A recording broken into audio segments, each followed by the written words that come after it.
సమరం health channel ప్రేక్షకులకు స్వాగతం. ఈరోజు మనం యూరిక్ ఆమ్లం అదుపులో ఉండాలంటే ఏం చెయ్యాలో తెలుసుకుందాం. యూరిక్ ఆమ్లం పెరుగుతున్న సందర్భాలు ఇటీవల కాలంలో విపరీతంగా పెరుగుతున్నాయి. అస్తవ్యస్త జీవనశైలి, ఆహారపు అలవాట్లే ఇందుకు ప్రధాన కారణం. ఈ ఆమ్లం మోతాదు గుండె, మూత్రపిండాలు, కాలేయాలను దెబ్బతీస్తుంది.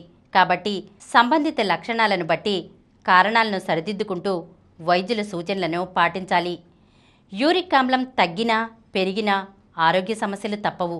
మన ఆహారపు అలవాట్లు, జీవనశైలిలో ఈ ఆమ్లం పెరుగుదలకు దోహదపడుతూ ఉంటాయి. సాధారణంగా మనకు ఈ ఆమ్లం గురించిన అవగాహన తక్కువ. పెరిగిన యూరిక్ ఆమ్లం వల్లే కీళ్లనొప్పులు వేధిస్తున్నాయని వైద్యులు చెప్పినప్పుడు ఇలాంటి ఒక ఆమ్లం ఒకటి మన శరీరంలో ఉంటుందని మొదటిసారి తెలుసుకుంటూ ఉంటాం. ఈ ఆమ్లం పెరుగుదల వల్ల మూత్రపిండాలు, పిత్తాశయంలో రాళ్లు ఏర్పడటం లాంటి సమస్యలు కూడా తలెత్తుతాయి.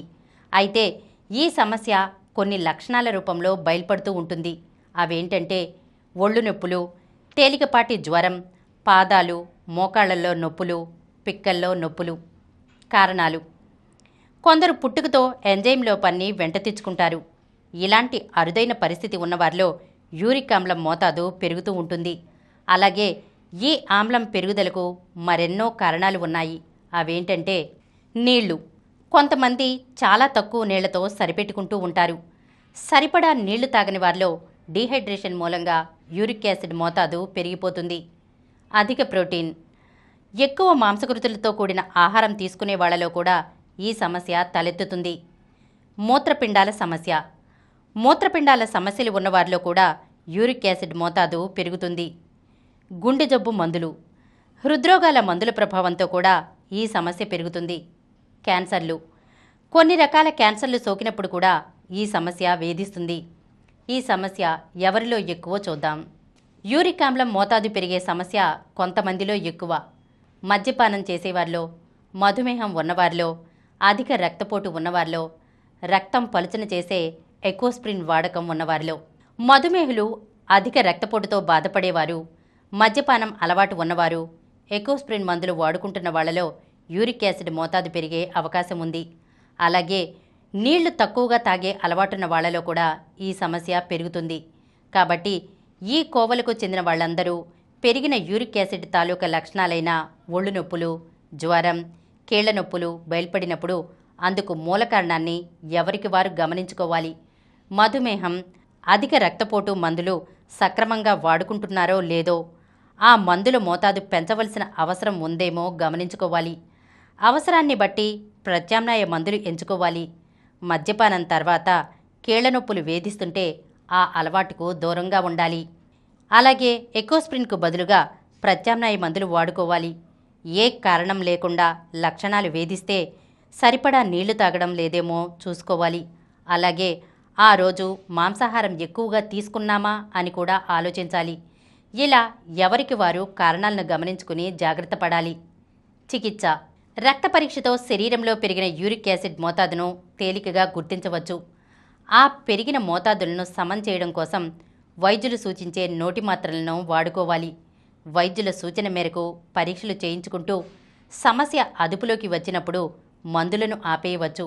అయితే ఎంజైమ్ లోపాన్ని పుట్టుకతో వెంట తెచ్చుకోవడం మూలంగా శరీరంలో యూరిక్ యాసిడ్ నిల్వలు పెరిగిపోయే వ్యక్తులు జీవితాంతం మందులు వాడుకోక తప్పదు. యూరిక్ యాసిడ్ అదుపులో ఉంచుకోవడానికి అనుసరించవలసిన అత్యంత ముఖ్యమైన అంశం సరిపడా నీళ్లు త్రాగడం. యూరిక్ యాసిడ్ శరీరంలో ఇన్ఫ్లమేటరీ రెస్పాన్స్ను సృష్టించి అన్ని అవయవాలను ప్రభావితం చేయగలిగే సామర్థ్యం కలిగి ఉంటుంది. కాబట్టి దీంతో స్వల్ప అస్వస్థలే కాకుండా తీవ్ర రుగ్మతలు తలెత్తుతాయి. మరీ ముఖ్యంగా యూరిక్ యాసిడ్కు కొలెస్ట్రాల్ పెరుగుదలకు, మూత్రపిండాల సమస్యలకు సంబంధం ఉంటుంది. రక్తంలో కలిసి ఉండే యూరిక్ యాసిడ్ మోతాదు పెరిగితే అది మొదట స్ఫటికాల్లా మారి తర్వాత రాళ్ల రూపం దాలుస్తుంది. ఏ అవయవంలో ఈ యాసిడ్ ఎక్కువగా చేరుకుంటే ఆ అవయవం ఎక్కువగా ప్రభావితమవుతుంది. యూరిక్ యాసిడ్ పెరుగుదల ప్రభావం గుండె మీద కూడా పడుతుంది. అలాగే మూత్రపిండాల పనితీరు, కాలేయం, పిత్తాశయం పనితీరులు కూడా దెబ్బతింటాయి. కీళ్లతో పాటు మస్క్యులోస్కెలిటల్ వ్యవస్థ ప్రభావితమవుతుంది.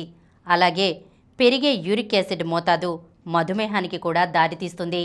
ఈరోజు మనం యూరిక్ ఆమ్లం అదుపులో ఉంచుకోవటం ఎలాగో తెలుసుకున్నాం కదా. మరొక అంశంతో మళ్ళీ కలుద్దాం. ఈ కార్యక్రమం మీకు ఎంతో నచ్చింది కదా. ఇటువంటి మరిన్ని వీడియోల కోసం అనతి కాలంలోనే 20 కోట్లకు పైగా వ్యూస్ సాధించిన సమరం ఛానల్ సమర్పించు సమరం హెల్త్ ఛానల్కు సబ్స్క్రైబ్ చేయండి, లైక్ చేయండి, మీ ఫ్రెండ్స్కి షేర్ చేయండి. అలాగే ప్రక్కనున్న గంట సింబల్ని ప్రెస్ చేయడం మర్చిపోకండి.